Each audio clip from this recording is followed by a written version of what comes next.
Greetings from MetLife Stadium. Tomorrow afternoon, the midshipmen take the field for the 122nd Army-Navy game presented by USAA.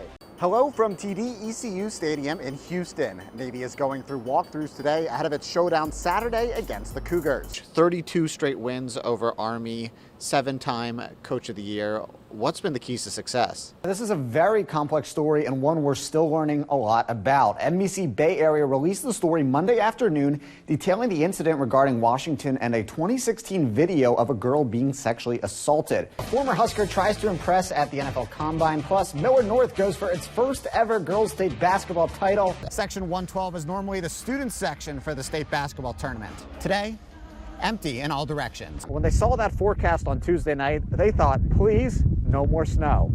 For those who ski,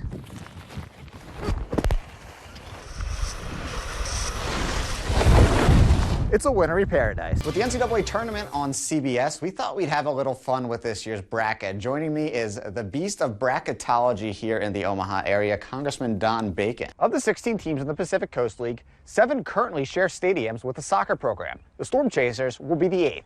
But Omaha will be the first team to do so in USL 1. Nebraska's a good team, definitely, but they did go 4-8 last year. I think they're going to come out, win Game 2, and then Game 3 is going to be a fun one tomorrow. And being such a high Heisman Trophy favorite, a lot of media people, not just from Nebraska, are going to have questions for him. I want to see how he handles that full Big Ten Media Day blitz. Who is a hero? What is your why?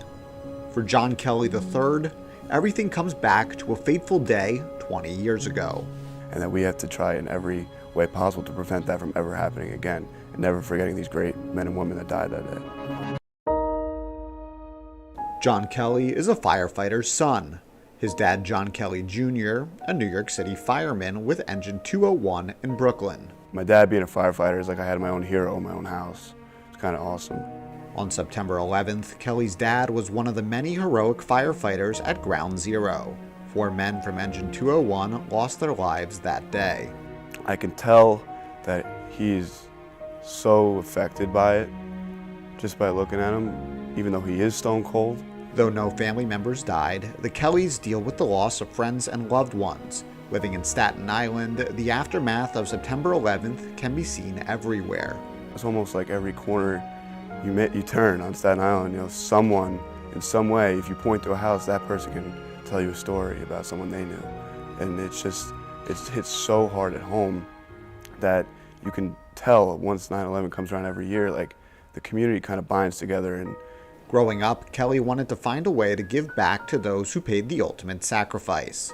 When the Naval Academy offered him an opportunity to play football, he knew it was meant to be. Once I got older and I was offered by the Naval Academy, everything I wanted for my friends and family and myself was given to me. My whole reasoning behind coming here is because of 9/11, because I wanted to ensure that no one ever forgot and that someone that these families knew was going to be doing something about this. When Navy runs out of the tunnel against Air Force on the 20th anniversary of September 11th, John Kelly Jr. will be there to watch his son. This will be the first time he's not physically honoring his 4 former brothers on 9/11. It's going to mean everything. I told my dad this a few times, almost like life coming full circle in a way. My whole why kind of stems from that day. And for me to play on the 20th anniversary of 9/11, for my father to sacrifice his time with his friends and family that also have passed away, and to come down to see the game against Air Force, that speaks volumes about him. Saturday's game is bigger than football. And for John Kelly III, that means playing for his dad and the sacrifices he made 20 years ago. To my dad, you're my hero.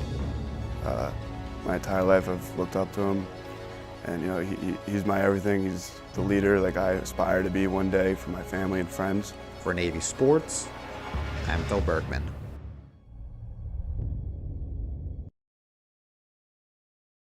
Favorite pregame meal? Chipotle. Chipotle. Cassoulet. They have it at Le Bouillon in Omaha, and it's my favorite restaurant in the world. Favorite Gatorade flavor? Riptide Rush. What is that? It's the light purple one. Strawberry. Just the regular fruit punch G2. Cool Blue. Cool Blue, not just blue, but... Actually, Glacier Freeze, that one. Favorite baseball song?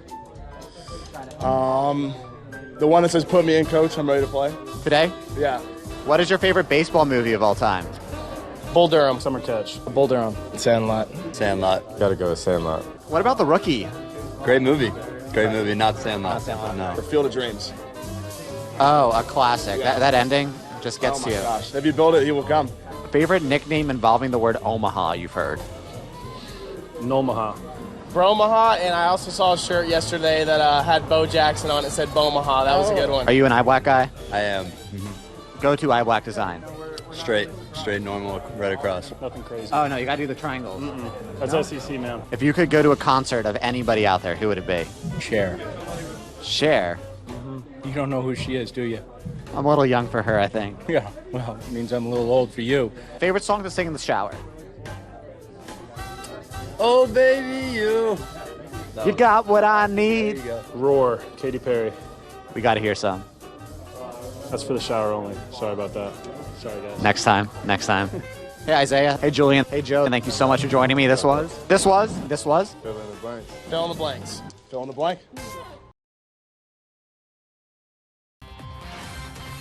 Well, it's a nice one out today, and it's the final homestand of the season for the Storm Chasers, so I thought I'd come out with Scott Roeder, head groundskeeper for the Storm Chasers, and let him show me the ropes of what goes on to get the field ready for game time. Can I use that, or should we just stick with the baby right here? I think we'll start with just this one. We'll see what you have first.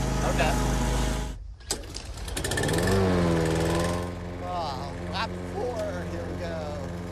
Thing looks like it's walking him. Generally cuts better when the mower's on the ground. How many times is that? This is time 5 right here. You're like 15% done. 15.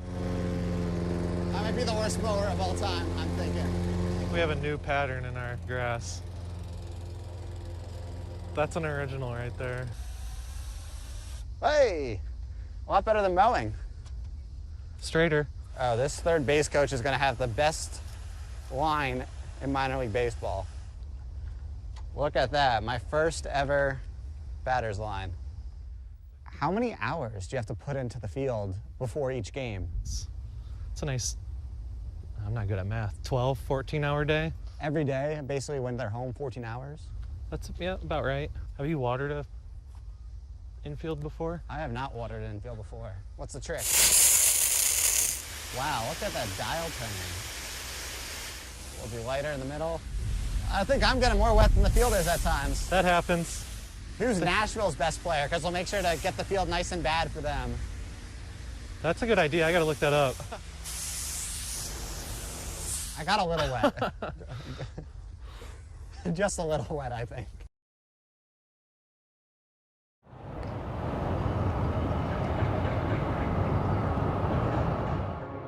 On the confluence of the Severn River and Chesapeake Bay sits the United States Naval Academy. Since 1845, the academies had a sole purpose: to develop midshipmen mentally, morally, and physically, and prepare them to be officers in our Navy and Marine Corps. Though the midshipmen change year to year, the school's mantras remain the same: beat Army. Since 1890, Army and Navy have squared off on the gridiron. Navy has won. Touchdown! Touchdown! Navy! Many games have gone Navy's way, others haven't. As the world hit pause last year, things we hold dear stopped, but America's game persevered. The rivalry represented hope, showing all of us the light was just around the corner. Normalcy was mere moments away. This year, the fans, the traditions, are back. The rivalry returns to the Meadowlands for the first time since 2002. Touchdown, Navy! It's only fitting for a game that commemorates the 20th anniversary of 9/11. The two teams will play 11 miles from Ground Zero. The Army-Navy game brings us together. No matter our differences, the players on both sides of the field are willing to volunteer to serve our country. This game is not about football. It's never been about football. But for 60 Minutes Saturday, Navy has two goals in mind: win first and sing second.